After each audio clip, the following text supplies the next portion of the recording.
Hey guys, welcome back to Prashika Vlogs.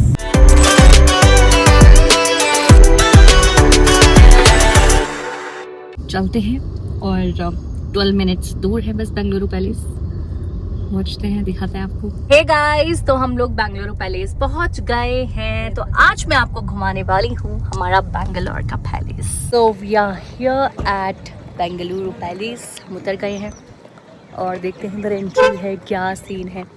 हवा बहुत प्यारी चल रही है।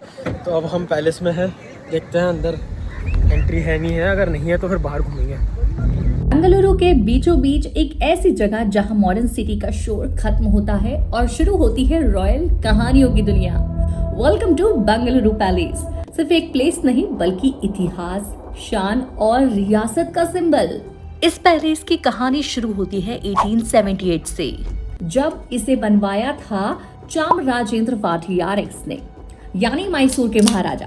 और इंटरेस्टिंग बात तो ये है, इस पैलेस का डिजाइन इंस्पायर्ड है इंग्लैंड के विंडसर कैसल से, इसलिए यहाँ यूरोपियन स्टाइल का परफेक्ट रॉयल टच मिलता है। Bengaluru palace Wadiyar royal family का रेजिडेंस था। यहाँ रहते थे मैसूर के राजा महाराजा। यहीं से लिए जाते थे सारे इंपॉर्टेंट रॉयल डिसीजंस। और आज भी ये पैलेस वाडियार फैमिली की प्राइवेट प्रॉपर्टी है, इसीलिए यहाँ के कुछ एरियाज पब्लिक के लिए क्लोज रहते हैं। पैलेस के अंदर घुसते ही सबसे पहले जो चीज नोटिस होती है वो है इसका मैसिव ग्रीन कैंपस। लगभग 45 एकर्स में फैला हुआ एरिया, जहां आज भी रॉयल वाइब्स जिंदा हैं। तो चलिए अब शुरू से शुरू करते हैं।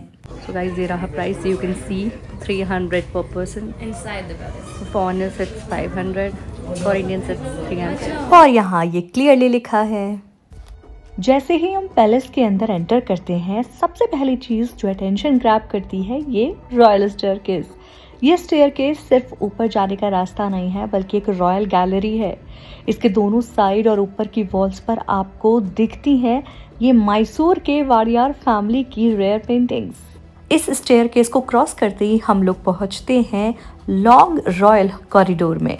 यहाँ कुछ ओल्ड फैमिली पोर्ट्रेट्स हैं, वाडियार किंग और क्वींस की कुछ रेयर फोटोग्राफ्स हैं और कुछ ब्रिटिश एरा मेमोरीज। सबसे पहले आप ये जो रूम देख रहे हो ये रॉयल लिविंग रूम है, जहाँ पर राजा और उनका परिवार गेस्ट से मिला करते थे। ये रूम में विंटेज सोफा है, रॉयल चेयर्स हैं, बट ये रूम फिलहाल बंद था। हर रूम का एक अलग पर्पस था, लेकिन कॉमन चीज एक ही थी, रॉयल्टी, एलिगेंस और क्लास। तो यहाँ ये है सबसे पहले बालकनी। बाहर आने के बाद कुछ शॉट्स हम नहीं ले पा रहे थे क्योंकि कैमरा अलाउड नहीं था, बट हमने थोड़े क्लिप्स ले लिए बिकॉज ऑफ प्राइवेसी। कोई बात नहीं लेने होते, पर हम कोशिश करते हैं कि थोड़ा बहुत हम दिखा सके। पैलेस के अंदर हर रूम की अपनी कहानी है। जहाँ रॉयल मीटिंग्स और फंक्शंस होते हैं वो है ये दरबार हॉल। जहाँ महाराजा और उनकी फैमिली रहती थी वो है प्राइवेट रूम्स। रूम के अंदर आते ही सिर्फ फर्नीचर ही नहीं, ऊपर सीलिंग भी उतना ही अटेंशन ग्रैब करता है। बैंगलोर पैलेस के रूम की सीलिंग सिंपल बिल्कुल नहीं है। यहाँ आपको दिखता है finally carved wooden ceiling, detailed patterns और सिमेट्री, और बीच में एलिगेंट शैंडिलियर्स।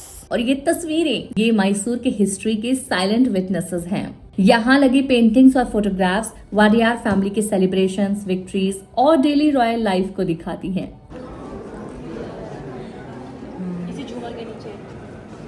मिलेगी। अब आते हैं यहाँ के सबसे यूनिक पीस पर। हाथी के पैर जैसा बना हुआ ये स्टूल पहली नजर में देखोगे तो ऐसा लग रहा है बिल्कुल असली है, लेकिन ये एक शो पीस है। और सिर्फ शो पीस ही नहीं बल्कि रॉयल टाइम में इसे फुट रेस्ट के तौर पर यूज किया जाता था। इधर स्टेयर और यहाँ विंडोज हैं, जहाँ से बाहर का देख सकते हैं। एक रूम यहाँ,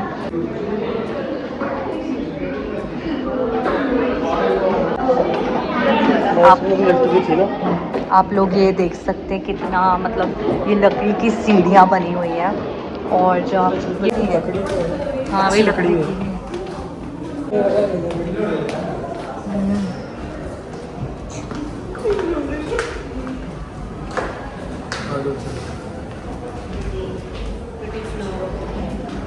ये फ्लोर देख सकते हो अभी तो बिल्कुल, oh my God, floor is really nice. अब जैसे हम बाहर निकलते हैं हम पहुंचते हैं खुले आंगन में। नुमा बालकनी एरिया है ये, चारों तरफ लंबे लंबे पिलर्स लगे हुए हैं जो इस तरह से एकदम रॉयल कोर्टयार्ड जैसा फील देते हैं। ये जगह खुली हवा के लिए होती है, वॉक करने के लिए होती है और रॉयल फैमिली के आराम करने के लिए यूज होती है। अब चलते हैं पैलेस की फन साइड की तरफ। यहाँ पर आपको इंडोर गेम सेटअप देखने को मिलेगा। यहाँ बहुत सारी ट्रॉफीज भी रखी हुई हैं जब उस समय राजा महाराजा यहाँ पर गेम्स खेला करते थे। गाइस, हम लोगों ने टूर कर लिया है महल का। It's nice but not more than Mysore palace, पर सबकी अपनी अपनी अलग बात है। Palace is lot bigger, huge, पर सबकी अलग अलग बात है और अच्छा था। आज बेंगलुरु पैलेस सिर्फ एक हिस्टोरिकल मॉन्यूमेंट ही नहीं, वो यहाँ कॉन्सर्ट्स, एग्जीबिशंस और बिग इवेंट्स भी होते हैं, यानी हिस्ट्री और मॉडर्न कल्चर का परफेक्ट ब्लेंड। बेंगलुरु पैलेस सिर्फ देखने की जगह नहीं, ये महसूस करने की जगह है। अगर आप बेंगलुरु आए हो तो यहाँ आना बिल्कुल भी मिस मत करना। सो आज के लिए इतना ही। कैसा लगा आपको हमारा ये ब्लॉग कमेंट सेक्शन में ज़रूर बताना, और ऐसे ही और व्लॉग्स हम लाते रहेंगे। तब तक के लिए चैनल को सब्सक्राइब कर दो, लाइक और शेयर भी कर देना। Bye bye.